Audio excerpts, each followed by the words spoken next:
अस्सलाम वालेकुम नाज़रीन, उम्मीद है तो आप सब लोग खैरियत से होंगे। आज के इस व्लॉग में कोशिश करता हूं कि जितने भी आजकल के पेशरफ्त है उस पर आपके सामने हक़ाइक़ रख सकूं और तफसील से बात कर सकूं। असल में इस व्लॉग में जो मुख्तलिफ़ किस्म के इंकशाफात है और वाकई थिलका मचाने वाले इंकशाफात जो कि नवाज शरीफ की वापसी है, उसके अलावा नाज़रीन इमरान खान के साथ जेल में जो नारवा सलूक किया जा रहा है और कल कोई एक वाक़या कल रात हुई है उस हवाले से जो ख़बरें गर्दिश में, उसके बाद अगर आप जजेस के फुल फॉर्म में जो एक्शन लेने के ख़बरें है वो, प्लस जो उसके आसिम मुनीर साहब चीफ ऑफ आर्मी स्टाफ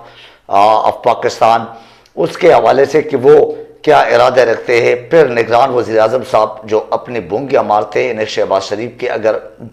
दूसरी कॉपी है तो वो ये निगरान वज़ीर आज़म है। हकीकत ये है कि 16 माह के जो हुकूमत जा चुकी है उसने इस मुल्क के साथ जो जुल्म ज़्यादती की है, उसके बाद ये जो निगरान सेटअप आया है ये उस हुकूमत से भी अपने आप को ज़्यादा ताकतवर समझते हैं। इवन दो कि निगरान हुकूमत का काम क्या है, वो बच्चे को इल्म है, वो सिर्फ और सिर्फ जो ना वो साफ़ और शफाफ इलेक्शन कराना और उसकी निगरानी कराना। लेकिन ये किसी और ख्वाब खरगोश में या इन अवाम को, इस कौम को कुछ बेवकूफ़ समझ के, वाकई कुछ जिसे आप समझते कि बैर बकरियाँ समझ के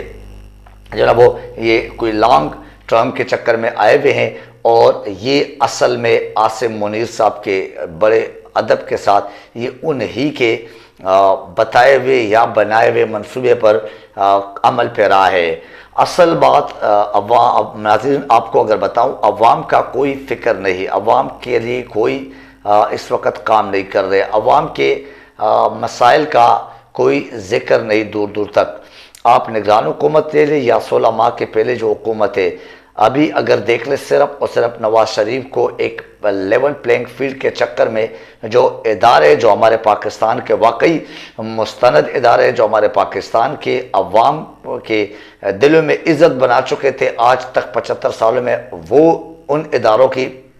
जो ये हरकतें हैं अवाम इनसे वाकई मायूस दिखाई दे रहे हैं। शरीफ की अपने आबाई वतन से वापसी भी अब मशकूक हो गई है। इसके बावजूद उनका मुतालबा कि मुझे रेड कारपेट के साथ जो है ना वेलकम कहा जाए। यानी नाजरीन आप अंदाज़ा लगाओ हमारे इस मुल्क में यानी हम जैसे अवाम जो मासूम अवाम आज तक समझे जाते हैं, हकीकत मासूमियत के साथ साथ जिस जुल्म और बर्बरियत का ये सब्र तहम्मुल से मुजाहरा कर रहे और सब्र तहम्मुल के साथ जो है ना ये बर्दाश्त कर रहे इस जुल्म और जबर को, तो इसका वाकई मिसाल कहीं नहीं मिलती है। एक 50 रुपये के स्टाम्प पेपर पे अगर एक चोर, डाकू और अदालतों को मतलूब शख्स वो आज रेड कारपेट का डिमांड कर रहे कि मेरे इस्तेमाल रेड कारपेट से करे, और कर भी रहे, किससे कर भी रहे, हमारे इस्टेब्लिशमेंट से कर भी रहे।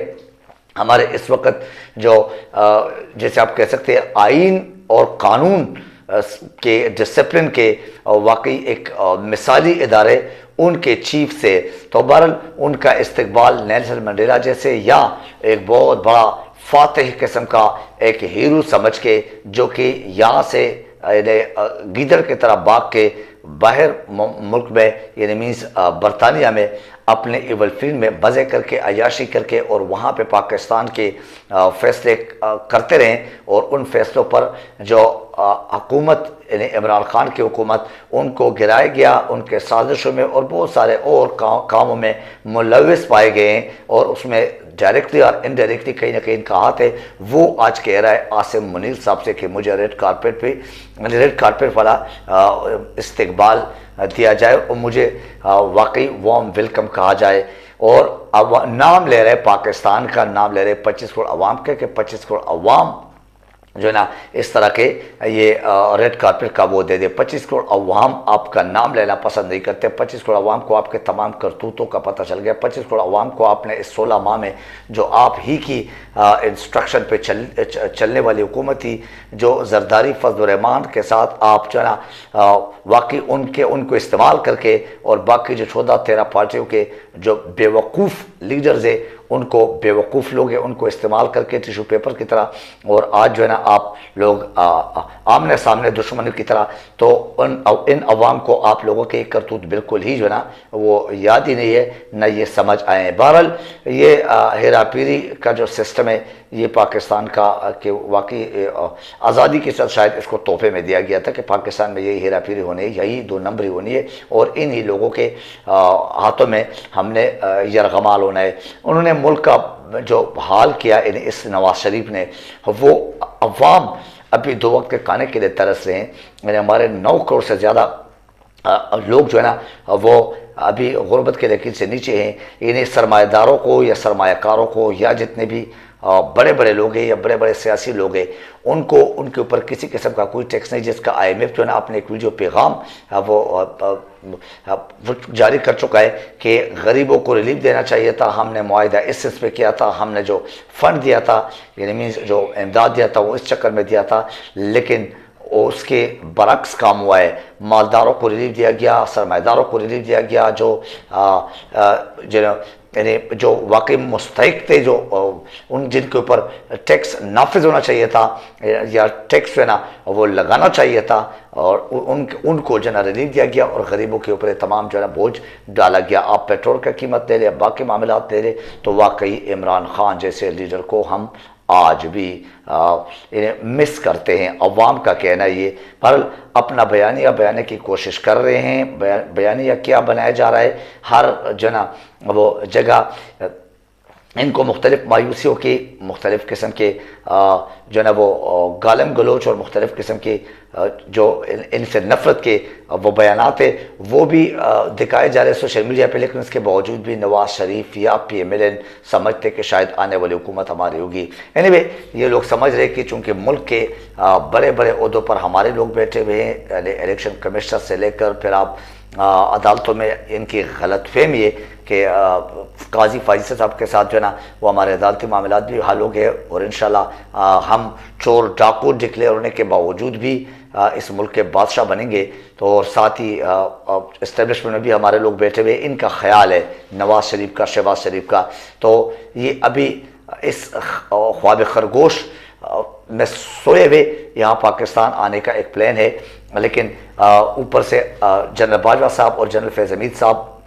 और साथ साथ साबिक़ साकिब निसार साहब इनके ऊपर इल्ज़ामात लगा के इनको मुख्तलिफ साजिशों में मुलविस करने की कोशिश भी की जा रही है, और उनके ऊपर आर्टिकल 6 की भी एक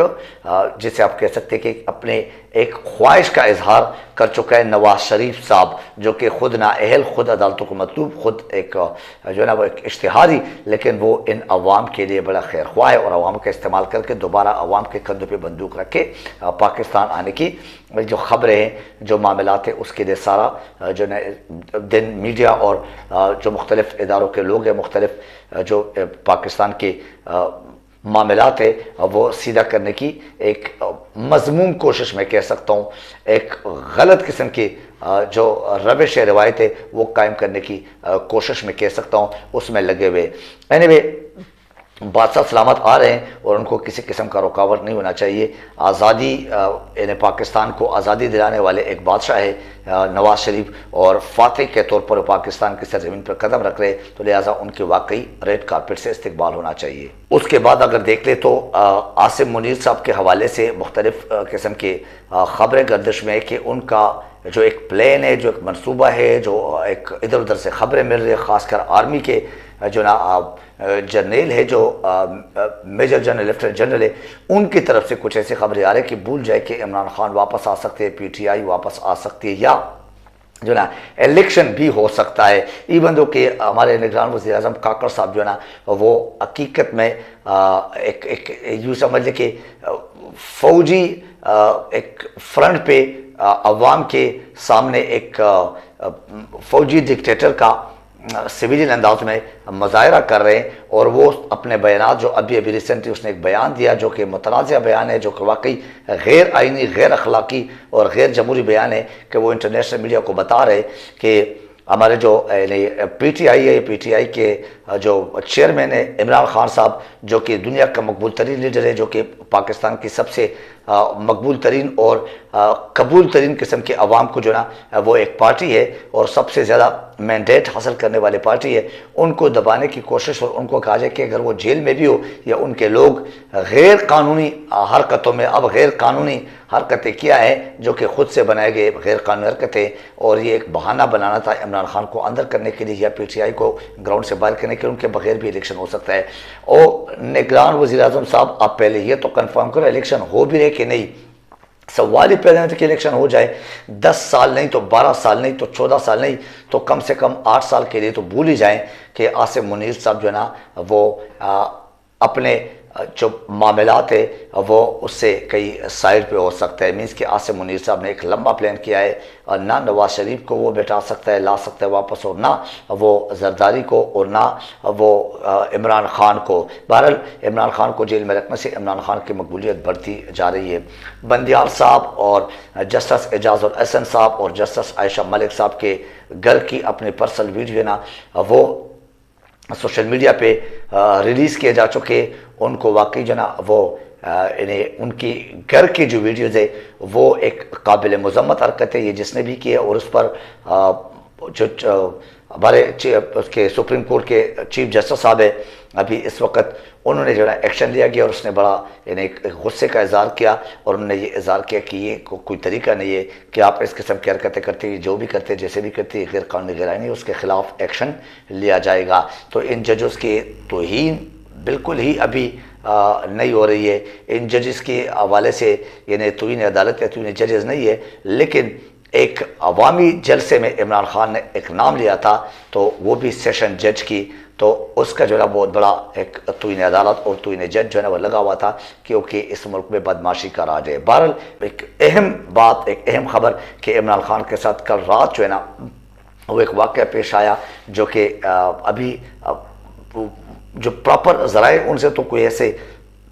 जो ना एक वो प्रूफ नहीं मिली है, ना कोई ऐसे वसूख से बात आई है, लेकिन ये खबर ज़रूर है कि इमरान खान को कल नकाब पोश लोगों ने आके जेल में कोई ज़दख़ोब किया। उनको अल्लाह करे कि ऐसा ना हो, लेकिन अगर ये हो तो वाकई ये फिर एक तज़लील के बराबर है और ये एक इंसानी हुकूक़ या हमारे पाकिस्तान के आइन कानून के वाकई उसको उसके समझ लो कि उसकी दजिया उड़ाई गई है और उड़ाई जा रही है। किसके कहने पे हुआ, किसने किया, ये बात कबल अज़ वक्त है, लेकिन जो कहा जा रहा है कि अमेरिका के कहने पर किसी मखसूस इदारे के लोगों ने ये किया गया है। बहरहाल उस अटक जेल के जो अमला है या अटक जेल के जो मुताल्लिका कंसर्न ऑफिसर्स है, जो अथॉरिटीज़ है, उनसे पूछना चाहिए और उसके ख़िलाफ़ प्रॉपर जो ना वो शेर अफजल साहब ने, जो कि PTI के वकील है, इमरान खान का वकील है, शेर अफजल खान मरवत साहब, और इसके अलावा जो एतजाज़ हसन साहब ने, उन्होंने प्रेस कॉन्फ्रेंस भी किया और बड़े दबंग अंदाज भी किया, बड़े एक गुस्से का इजहार करते हुए, और उन्होंने वकला को बोला कि अब हमें निकलना चाहिए। बहरहाल अवाम सारे रोल रहे, अवाम के साथ जुल्म है, ज़्यादती है, लेकिन इसका अजाला कौन करे, ये फरियाद किस तक पहुँचाए और किसके लिए करे, इसका आज तक किसी किस्म का कोई यानी सामने नहीं है कि जो ओन कर सके इस फरियाद को कि वाकई अवाम के साथ जुल्म ज्यादती क्यों हुए। आज के इस व्लॉग से मुझे इजाज़त दीजिए। अपना ख्याल रखिए, अपने चैनल का ख्याल रखिए। Thank you very much. अल्लाह हाफ़िज़ नासिर।